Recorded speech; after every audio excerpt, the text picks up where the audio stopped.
വയനാട്ടിൽ ഉരുൾപൊട്ടലിൽ തകർന്ന പ്രദേശങ്ങളിൽ മൃതദേഹങ്ങൾക്കായുള്ള തെരച്ചിൽ 10ാം ദിവസവും തുടരുകയാണ്. ഹെലികോപ്റ്റർ ഉപയോഗിച്ചുള്ള തെരച്ചിലാണ് ഇന്ന് നടത്തുക. കഴിഞ്ഞ ദിവസം ചാലിയാറിൽ നിന്ന് ഒരു മൃതദേഹവും 3 ശരീരഭാഗങ്ങളും കണ്ടെത്തിയിരുന്നു. വയനാട്ടിൽ നിന്നും ഒരു ശരീരഭാഗം കണ്ടെടുത്തു. വിവരങ്ങളുമായി MG മിഥുൻ ചേരുന്നു. മിഥുൻ, ഇപ്പോൾ വയനാട്ടിലെ ഉരുൾപൊട്ടൽ സംബന്ധിച്ച് 2 വശങ്ങളാണ് ഇപ്പോൾ നമ്മൾ ഏറ്റവും ശ്രദ്ധ കൊടുക്കുന്നത്. ഒന്ന്, അതിജീവനം. ഇതിൽ നിന്ന് രക്ഷപ്പെട്ട ഉരുൾപൊട്ടലിൽ നിന്നും രക്ഷപ്പെട്ട ആളുകൾക്ക് ഇനിയുള്ള അവരുടെ മുന്നോട്ടുള്ള ജീവിതം. മറ്റൊന്ന്, ഇനിയും ആരെയെങ്കിലും കണ്ടെത്താനുണ്ടെങ്കിൽ, നിരവധി ആളുകളെ ഇനിയും കണ്ടെത്താനുണ്ട്, അവരെ കൂടി കണ്ടെത്തുക എന്ന ലക്ഷ്യം കൂടി അവിടെ രക്ഷാപ്രവർത്തകർക്കുണ്ട്. എങ്ങനെ പുരോഗമിക്കുന്നു ഈ 2 ഭാഗങ്ങൾ?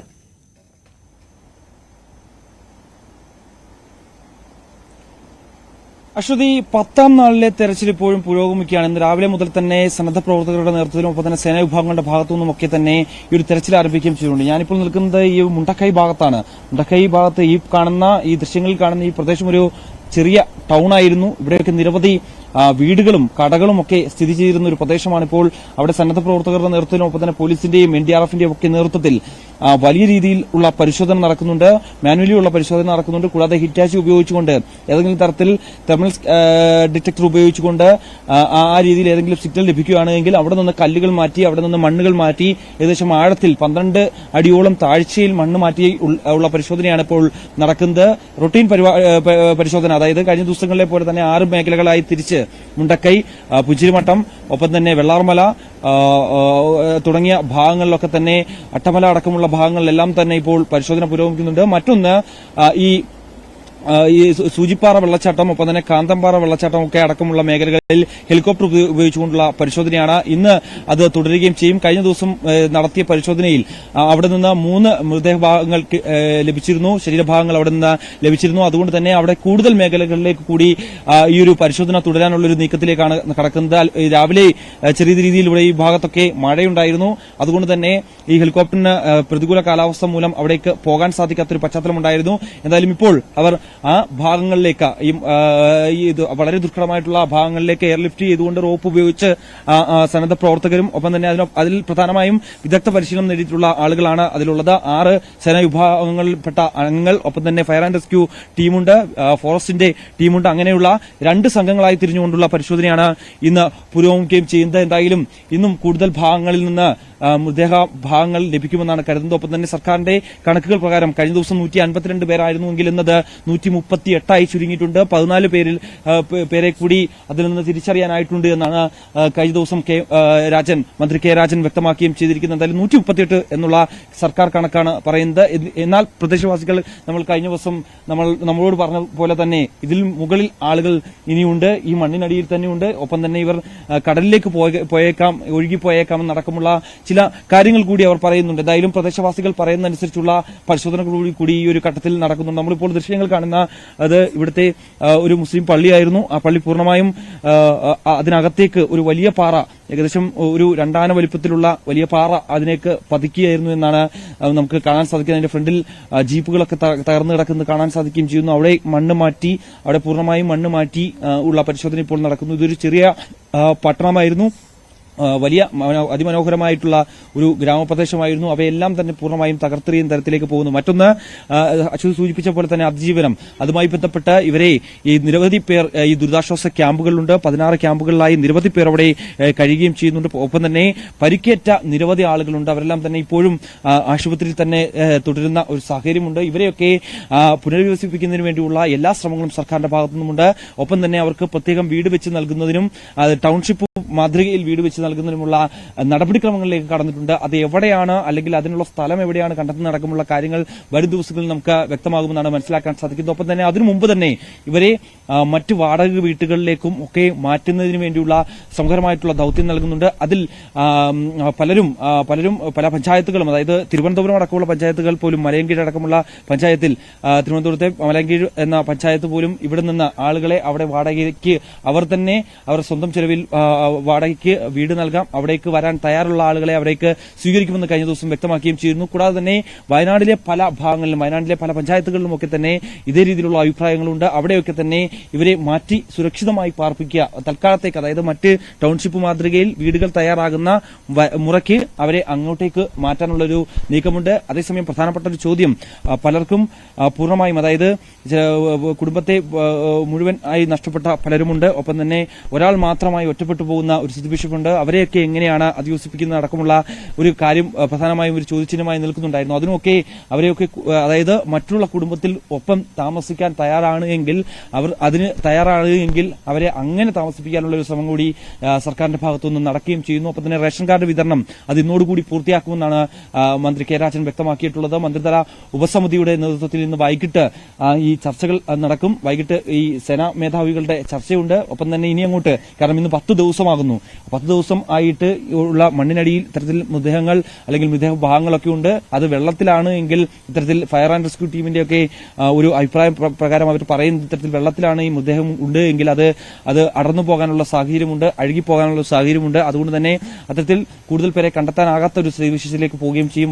വളരെ ദുഷ്കരമായിട്ടുള്ള, വളരെ വെല്ലുവിളി നിറഞ്ഞ മണിക്കൂറുകളാണ് വരും ദിവസങ്ങളും അതേ രീതിയിൽ തന്നെയാണ് കാര്യങ്ങൾ പോവുകയും ചെയ്യുന്നത്. എന്തായാലും ഊർജിതമായിട്ടുള്ള ശ്രമങ്ങൾ നടക്കുകയും ചെയ്യുന്നുണ്ട്. എന്തായാലും ഇന്നത്തെ പരിശോധന ഇപ്പോൾ പുരോഗമിക്കുകയാണ്. അതാണ് മിഥുൻ, മറ്റൊരു കാര്യം, നമ്മൾ ഈ ദുരന്തമുണ്ടായ ഇതിന്റെ വ്യാപ്തി പുറം ലോകം അറിഞ്ഞപ്പോൾ മുതൽ ദേശീയ ദുരന്തമായി പ്രഖ്യാപിക്കണമെന്ന ആവശ്യം പല കോണുകളിൽ നിന്ന് ഉയരുന്നുണ്ട്. പ്രധാനമന്ത്രി അവിടേക്ക് എത്തുന്ന സാഹചര്യം, ശനിയാഴ്ച അദ്ദേഹം അങ്ങോട്ടേക്ക് എത്തുമ്പോൾ ആ പ്രഖ്യാപനം ഉണ്ടാകുമോ? വയനാടിന് കേന്ദ്രത്തിൽ നിന്ന് എന്ത് ലഭിക്കുമെന്നുള്ള വലിയൊരു ചോദ്യം അത് ബാക്കിയാകുന്നു.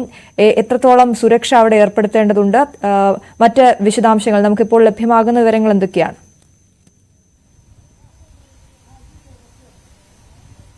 പ്രധാനമന്ത്രി ശനിയാഴ്ച ഇവിടേക്ക് എത്തുമെന്നാണ് അറിയിച്ചിട്ടുള്ളത്. കണ്ണൂർ വിമാനത്താവളത്തിൽ എത്തിയതിനു ശേഷം അവിടുന്ന് പ്രത്യേകം ഹെലികോപ്റ്റർ മാർഗം ഇവിടേക്ക് എത്തും. ഈ മുണ്ടക്കൈ ഭാഗങ്ങളിലൊക്കെ അദ്ദേഹം സന്ദർശിക്കും. അതായത് ചൂരിൽ ഈ പ്രത്യേകം തയ്യാറാക്കിയിട്ടുള്ള താൽക്കാലിക പാലം, ബെയിലി പാലത്തിന് സമീപമെത്തി അവിടെ നിന്ന് റോഡ് മാർഗം തന്നെ പ്രത്യേകം തയ്യാറാക്കിയിട്ടുള്ള വാഹനത്തിൽ അദ്ദേഹം മുണ്ടക്കൈ, ഒപ്പം തന്നെ പുഞ്ചിരിമട്ട അടക്കമുള്ള ഈ ദുരന്തബാധിത മേഖലകൾ സന്ദർശിക്കുമെന്നാണ് നിലവിൽ നമുക്ക് അറിയാൻ സാധിക്കുന്നത്. അത്തരത്തിലുള്ള ഷെഡ്യൂളാണ് വരികയും ചെയ്യുന്നത്. കാലാവസ്ഥ പ്രതികൂലമാണ് എങ്കിൽ അതിൽ ചില മാറ്റങ്ങൾ വരാനുള്ള സാധ്യതയുണ്ട്. എന്തായാലും ഇന്ന് SPG സംഘം ഇവിടേക്ക് എത്തുന്നുണ്ട്. സുരക്ഷയുമായി ബന്ധപ്പെട്ടുള്ള കാര്യങ്ങൾ പരിശോധിക്കുന്നതിന് വേണ്ടി SPG സംഘം ഇന്ന് ഉച്ചയോടുകൂടി ഇവിടേക്ക് എത്തും. മോക്ഡ്രിൽ കാര്യങ്ങൾ അതിനുശേഷം നടക്കുകയും ചെയ്യുമെന്നാണ് അറിയിച്ചിട്ടുള്ളത്. എന്തായാലും പ്രധാനമന്ത്രി വരുന്നതോടുകൂടി, നേരത്തെ തന്നെ നമുക്കറിയാം ദേശീയ ദുരന്തമായി പ്രഖ്യാപിക്കണമെന്നടക്കമുള്ള ആവശ്യം കേരളം നേരത്തെ തന്നെ മുന്നോട്ട് വെച്ചിരുന്നു. രാഹുൽ ഗാന്ധി ലോക്സഭയിലടക്കം ഇക്കാര്യം ആവശ്യപ്പെടുകയും ചെയ്തതാണ്.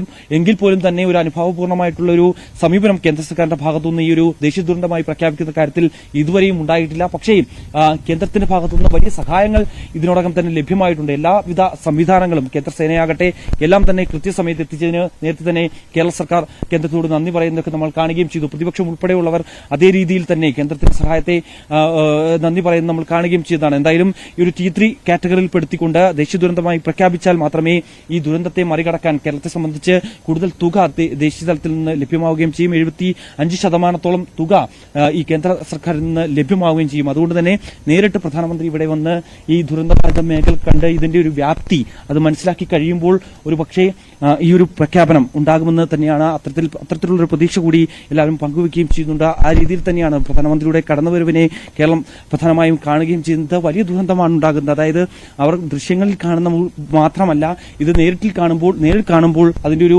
വലിയ വ്യാപ്തി, ഈ എത്രത്തോളം വലിയ ദുരന്തമാണ് ഇവിടെ ഉണ്ടായിരിക്കുന്നത്. 2 പട്ടണത്തെ മുഴുവൻ തുറച്ചു നീക്കിയ ഒരു ദുരന്തം, അതിന്റെ വ്യാപ്തി അവർക്ക് മനസ്സിലാവുകയും ചെയ്യും. പ്രധാനമന്ത്രിക്ക് നേരിട്ട് മനസ്സിലാക്കുകയും ചെയ്യാൻ സാധിക്കുമെന്നുള്ളൊരു വിലയിരുത്തലുണ്ട്. എന്തായാലും ആ രീതിയിലേക്കൊരു പ്രഖ്യാപനത്തിലേക്ക് പോകുമ്പോൾ തന്നെ നമുക്ക് പ്രതീക്ഷിക്കുകയും ചെയ്യും. എന്തായാലും ഇപ്പോൾ ദൃശ്യം കാണുന്നത് ആ പള്ളിയാണ്.